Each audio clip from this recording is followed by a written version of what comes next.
Hey guys, welcome to my YouTube channel learn with fun. आज हम करेंगे history. History आप सबको बहुत ही बोरिंग लगती होगी। हिस्ट्री में आपको डेट्स को याद रखने में बहुत ही दिक्कत होती होगी, लेकिन आपको टेंशन लेने की कोई आवश्यकता नहीं है, क्योंकि आपको हिस्ट्री बहुत ही मज़ेदार और शानदार तरीके से करवाने के लिए हम आ चुके हैं। चलिए आज से शुरू करते हैं हम 7th क्लास की हिस्ट्री। और 7th क्लास की हिस्ट्री का फर्स्ट चैप्टर है tracing changing through a 1000 years। हमारे पिछले हजारों सालों में क्या क्या चेंजेस हुए हैं और किस प्रकार हुए हैं उसको देखते हैं। आइए शुरू करते हैं।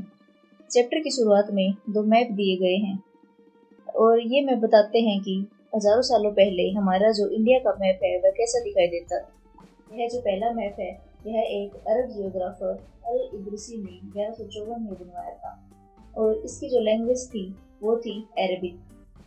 यानी कि इस मैप में जो प्लेसेस के नाम लिखे गए हैं वो अरबिक में लिखे गए हैं। और आज हमारे इंडिया के मैप में जहाँ पर नॉर्थ इंडिया है वहाँ पर उस समय पर साउथ इंडिया हुआ करता था और कुछ जाने पहचाने स्थानों के नाम भी थे, जैसे कि कन्नौज इन यूपी, उसको भी अरबिक लैंग्वेज में लिखा गया है। और आज जहाँ पर हमारे इंडिया के मैप में श्रीलंका बिल्कुल बॉटम में है, उस समय पर श्रीलंका आइलैंड बिल्कुल टॉप पर हुआ करता था। देखिए आप यहाँ देख सकते हैं कि श्रीलंका बिल्कुल टॉप पर है। अब देखते हैं दूसरा मैप। ये जो दूसरा मैप है ये बिल्कुल इंडिया के मैप के जैसा लग रहा है। आज हमारा जो इंडिया का मैप है बिल्कुल ऐसा ही है। मैप एक फ्रेंच कार्टोग्राफर ने 1720 में बनाया। अब आप सोच रहे होंगे कि कार्टोग्राफर क्या होता है। कार्टोग्राफर वह होता है जो कि मैप को डिजाइन करता है। A person who makes map, यानी वह व्यक्ति जो मैप को बनाता है। यह मैप हमसे कुछ ज़्यादा ही फेमिलियर है। इस मैप की जो लैंग्वेज थी वह थी फ्रेंच, और जो अल इदरसी का जो मैप था उसकी लैंग्वेज क्या थी, अरबिक, और इसकी है फ्रेंच। इस मैप का यूज यूरोपियन सेलर्स मर्चेंट्स अपनी यात्राओं के दौरान करते थे। वोजेस का मतलब होता है यात्राएं। वह इंडिया में आने के लिए इस मैप का प्रयोग करते थे। तो इन दोनों मैप में क्या क्या डिफरेंसेस हैं। जो पहला मैप है वह अल इदरसी ने बनवाया था 1154 में, जिसकी लैंग्वेज थी अरबिक। और यह मैप एक फ्रेंच कार्टोग्राफर ने 1720 में बनवाया था, जिसकी लैंग्वेज थी फ्रेंच। और उस मैप में जो स्थानों के नाम लिखे गए हैं वह अरबिक लैंग्वेज में लिखे गए हैं, लेकिन इस मैप में प्लेसेस के नाम फ्रेंच लैंग्वेज में लिखे गए हैं।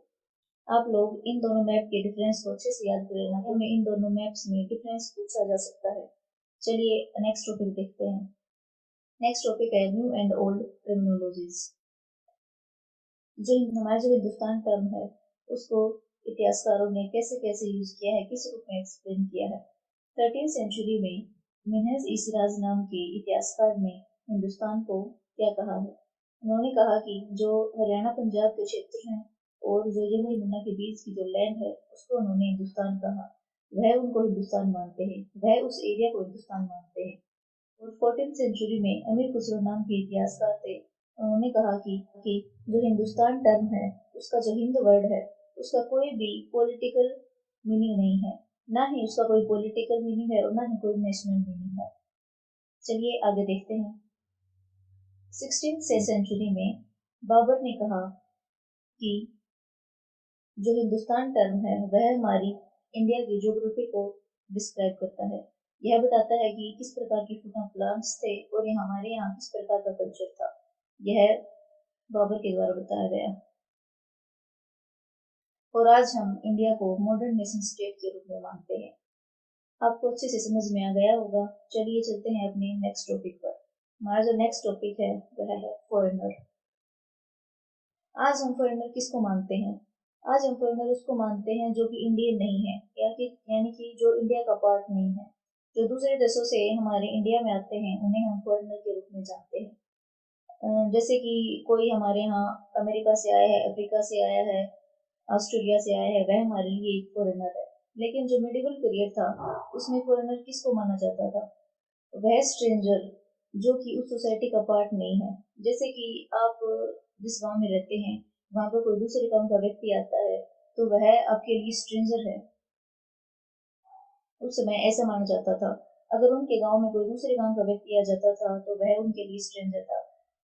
जैसे कि मान लो यह एक लेडी है, आपके गांव में रहती है और यहाँ पर आपकी मम्मी खड़ी हुई है।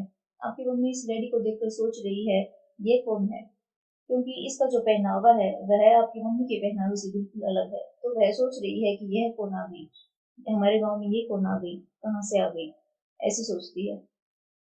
और जो सिटी डेवलपर और फॉरेस्ट डेवलपर होते थे उस टाइम पर, यानी कि जो शहरों में रहते थे या फिर जो जंगलों में रहते थे, वह लोग भी उन लोगों के लिए फॉरेनर थे। ऐसा नहीं है कि दो किसान एक ही विलेज में रहते हुए और उनकी अगर कास्ट अलग है या फिर उनका धर्म अलग है तो वो आपस में फॉरेनर हो गए, आपस में स्ट्रेंजर हो गए। ऐसा नहीं है। जैसे कि मान लो आपके घर के पीछे आपके पड़ोसी का घर है और उनकी कास्ट आपकी कास्ट से अलग है, उनका धर्म आपके धर्म से अलग है, तो वो आपके लिए स्ट्रेंजर नहीं हो गए, आपके लिए फॉरेनर नहीं होंगे। ठीक है, ऐसा बताया गया है। चलिए आगे चलते हैं। हमारा नेक्स्ट टॉपिक है सोर्सेज ऑफ हिस्टोरिकल इंफॉर्मेशन। यह बताया गया है कि हमें कैसे पता चला कि हमारी उस समय पर हमारी हिस्ट्री क्या थी, आपको कौन से सोर्स मिले। तो हमारा जो पहला सोर्स है वो है कॉइन्स। उस समय पर कौन से कॉइन्स यूज होते थे, उस समय के कॉइन्स को देखकर हम ये पता लगा सकते हैं कि उस समय पर कौन सी करेंसी थी। और हमारा जो अगला सोर्स है वो है आर्किटेक्चर। उस समय पर लोग कैसे घरों में रहते थे, कैसे घरों का निर्माण करते थे, तो वह यूज करते थे या फिर अपने मिट्टी से बने हुए घरों में रहते थे। उस समय के आर्किटेक्चर को देखकर हम ये पता लगा सकते हैं। और हमारा जो अगला सोर्स है वो है टेक्सचुअल रिपोर्ट्स। उस समय पर लिखे गए दस्तावेजों से हमें बहुत कुछ जानकारी मिली है। टेक्सचुअल रिपोर्ट्स वह होते हैं जो उस समय पर लिखे गए थे। तो ये तीन मेजर सोर्सेज हैं हिस्टोरिकल इंफॉर्मेशन की। पहला हो गया कोइंस, दूसरा हो गया आर्किटेक्चर, तीसरा हो गया टेक्सचुअल रिपोर्ट्स। चलिए आगे देखते हैं। जो 700 एडी से 1750 एडी के बीच का जो पीरियड था, उस समय हमें अनेकों टेक्सचुअल रिकॉर्ड्स मिले हैं। और अनेकों टेक्सचुअल रिकॉर्ड्स मिलने का क्या कारण था, क्योंकि उस समय पर पेपर बहुत आसानी से मिल जाता था और बहुत ही लो कॉस्ट पर मिलता था, यानी कि उसकी कीमत बहुत ही कम होती थी। उस समय पर लोग पेपर का यूज किस लिए करते थे? उस समय लोग पेपर का यूज होली टेक्स्ट लिखने के लिए, अपने राजाओं के बारे में लिखने के लिए, अपने जो सेंट्स होते थे उनकी शिक्षाएं लिखने के लिए पेपर का यूज करते थे। पेपर का यूज जुडिशियल रिकॉर्ड्स के लिए भी किया जाता था और अकाउंट्स एंड टैक्सेस के लिए भी, यानी कि उस समय पर हिसाब किताब के लिए भी पेपर का यूज किया जाता था। उस समय पर जो रूलर्स होते थे, जो राजा होते थे या फिर जो धनी व्यक्ति होते थे, लोग मनुस्क्रिप्ट्स को इकट्ठा करते थे और उन्हें इकट्ठा करके लाइब्रेरीज या आर्काइव्स में रखते थे। मनुस्क्रिप्ट्स क्या होती है? मनुस्क्रिप्ट्स वह होती है जो उस समय पर हाथ से लिखे गए दस्तावेज, यानी कि हाथ से लिखी हुई पांडुलिपियां, उनको वे लाइब्रेरीज में रख देते थे। अब देखते हैं आर्काइव्स क्या होता है। आर्काइव्स वह स्थान होता है जहाँ पर डॉक्यूमेंट्स और मनुस्क्रिप्ट्स रखे जाते हैं, या जहाँ पर दस्तावेज और पांडुलिपियां रखी गई हों, वह आर्काइव्स होता है। पुराने समय में प्रिंटिंग प्रेस नहीं होती थी। जैसे कि आज के दिनों में हम अगर हमें कोई भी किसी भी चीज की फोटोकॉपी करवानी है तो हम कुछ ही मिनटों में या कुछ ही सेकंड में उस चीज की फोटोकॉपी कर लेते हैं, एक पेज की फोटोकॉपी कर लेते हैं। लेकिन उस समय पर प्रिंटिंग प्रेस नहीं हुआ करती थी, तो लोगों को एक एक पेजेस की कॉपी अपने हाथ से करनी पड़ती थी। उस समय पर बहुत ही डिफिकल्ट रहा होगा। चलिए आगे देखते हैं। बुक में दो राइटिंग स्टाइल्स दी गई हैं। यह जो पहली राइटिंग स्टाइल है यह है नेस्टलिक स्टाइल, जो कि कर्सिव में है और इजी टू रीड है। यानी कि यह जो स्टाइल दी गई है यह कर्सिव राइटिंग में है और आपको अच्छे से समझ में आ रही है। और यह जो दूसरी स्टाइल है जो आपको राइट साइड में दिख रही है यह है सिकास्की स्टाइल, जो कि डेंसर है, यानी कि जो हार्ड है एंड मोर डिफिकल्ट, यानी कि यह नेस्टलिक स्टाइल से बहुत ही डिफिकल्ट है।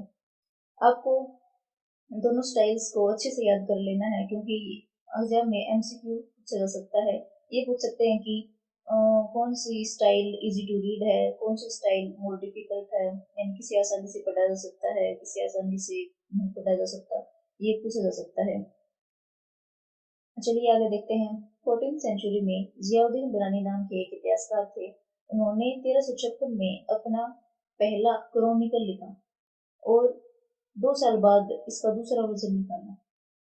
लेकिन 1960 तक इनका जो पहला वर्जन था वह हमें नहीं मिला, वह कहीं यहीं कहीं किसी लाइब्रेरी में खो गया होगा। लेकिन इनकी जो दूसरा वर्जन था वह हमें तुरंत ही मिल गया। लेकिन 1960 तक हमें इनका पहला वर्जन भी मिल गया था। चलिए आगे देखते हैं। हमारा नेक्स्ट टॉपिक है सोशल एंड पॉलिटिकल ग्रुप्स। इस पीरियड में अनेक टेक्नोलॉजी सामने आई, अनेक टेक्नोलॉजीज उभर कर आई, जैसे कि पर्शियन व्हील इन इरिगेशन।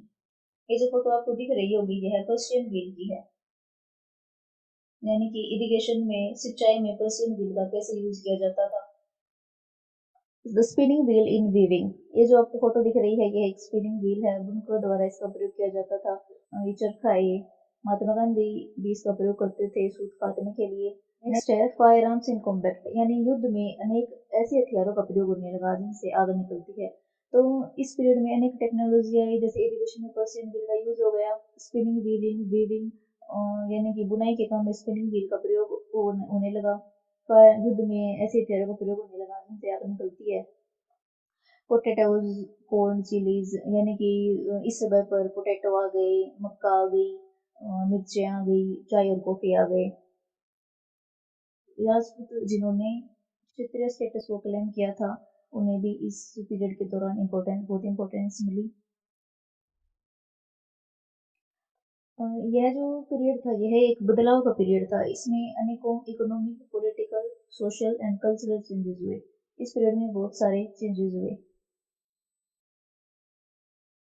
और मराठा, सिख, जाट्स, होम, कायस्थ, इस पीरियड में ये भी बहुत इम्पोर्टेंट हो गए, इनको भी बहुत इम्पोर्टेंस मिली।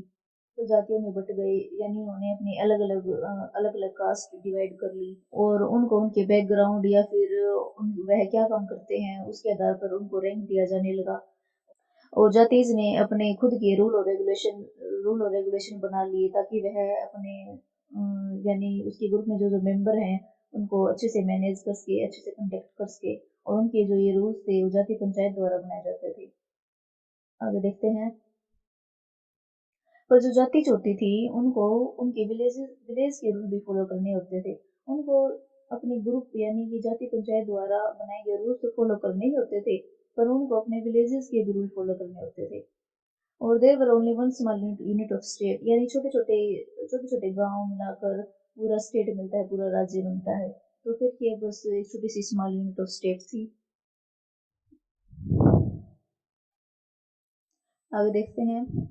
अगला नेक्स्ट टॉपिक है रीजन एंड एम्पायर, यानी उस समय पर अनेक अंपायर उभर कर सामने आई, अनेक डायनेस्टी उभर कर सामने आई। डायनेस्टीज लाइक चोलास, तुगलक, मुगल्स, इन्होंने अपना साम्राज्य स्थापित किया। यह अपने साम्राज्य को बनाने में सफल रहे। ऐसा नहीं है कि इनका कोई छोटा मोटा साम्राज्य हो, इनका बहुत बड़ा साम्राज्य था। जो डिफरेंट रीजन्स के पीपल थे, जैसे कि हो गए गोंडा, आंध्रा, केरला, कर्नाटक, महाराष्ट्र, गुजरात, उन्होंने भी अपनी अलग आर्मी बनाई। मतलब इस ये जो पीरियड था इसमें अनेकों डायनेस्टी उभरी और अनेकों लोगों ने अपने एम्पायर को बनाया और अनेकों क्षेत्रों के लोगों ने अपनी अपनी आर्मी चलाई। तो यह बहुत अच्छा पीरियड था इनके लिए। चलिए आगे देखते हैं हमारा next topic old and new religion, नए और पुराने धर्म। यह लोकल कम्युनिटीज से सोशली या फिर इकोनॉमिकली कनेक्टेड था। इसमें पर लोगों ने नए नए डेटीज की पूजा करना शुरू कर दिया। फ्रेंड्स और माइग्रेंट आते थे उनको इस्लाम की टीचिंग दी गई।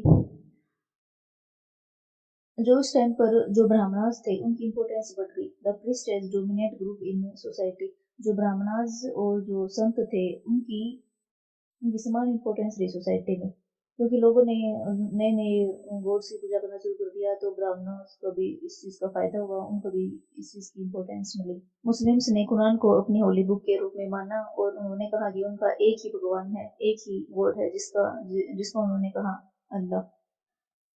19th सेंचुरी में ब्रिटिशर्स ने इंडिया की हिस्ट्री को 3 पार्ट में डिवाइड किया। और ब्रिटिशर्स ने इसको क्यों डिवाइड किया? क्योंकि जो अलग अलग रीजन्स के रूलर्स थे उनके रिलीजन के कारण उन्होंने इनको 3 पार्ट में डिवाइड किया। वे कौन से हैं? पहला पार्ट है हिंदू, दूसरा है मुस्लिम, तीसरा है ब्रिटिश। उन्होंने इनको 3 पार्ट में डिवाइड किया, हिंदू, मुस्लिम एंड ब्रिटिश। जो मॉडर्न हिस्टोरियंस थे उन्होंने हमारी हिस्ट्री को डिवाइड करते हुए इकोनॉमिक एंड सोशल फैक्टर्स पर फोकस किया। उन्होंने हमारी हिस्ट्री को ancient, medieval and modern periods में डिवाइड किया। ये था हमारा फर्स्ट चैप्टर। आपको अच्छे से समझ में आया होगा, और अगर कोई वीडियो पसंद आई हो तो हमारे इस चैनल को लाइक, शेयर और सब्सक्राइब करें, और बेल आइकन को हिट करना ना भूलें। इससे आपको हमारे आने वाली वीडियो की नोटिफिकेशन मिलती रहेगी। धन्यवाद।